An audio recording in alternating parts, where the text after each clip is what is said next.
Praise the Lord. Good morning. Pastor Johnny Fernandez from Szeged, Hungary. I'm here by a beautiful little lake here, which I visit every time I come here. And this morning I want to just share something that I was reading in the Bible, 1 Kings chapter 8, 17 and 18.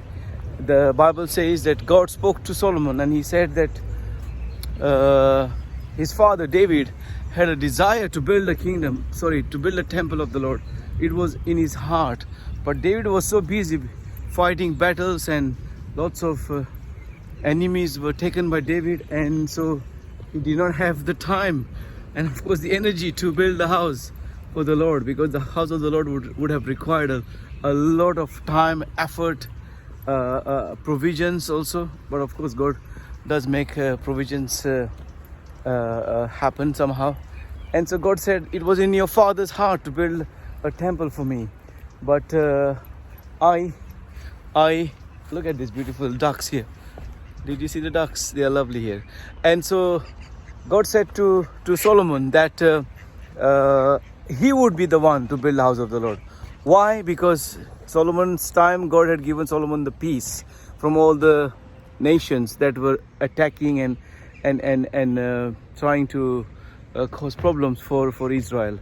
And so what I'm trying to say is today that you might have something in your heart that you feel that God has given you to do, and maybe you might not be able to do it yourself, but the people who are coming after you, maybe your assistants, maybe your children, maybe your supporters, God will use them somehow to fulfill the vision and the dream that He has put in your heart. It doesn't mean that everything He will let them do it.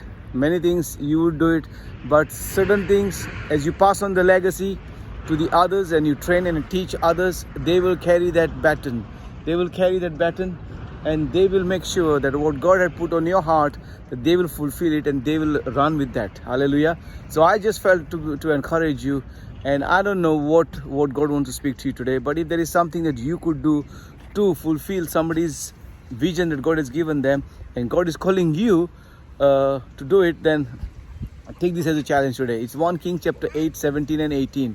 And at the end of the day, the temple was built by Solomon, and it was not on his heart, but it was on his father's heart, but he made it happen because God also gave him that desire, I believe, to do it. And so of course it is the Holy Spirit who will inspire us. And this morning, I don't know what is on your heart to do for the Lord, and it might be somebody else's vision, somebody else's desire, but God has given you that inspiration and that ability to run with it. Go for it and do it and enjoy it as well. Hallelujah. The work of the Lord has to be enjoyed. Ministry has to be enjoyed. Service unto the Lord has to be enjoyed. We do it with the gladness of heart, with the joy of the Lord. There's no complaint in serving God. There is always joy, joy, joy. So Pastor Johnny Fernandez from Szeged, Hungary. God bless you all. See you soon.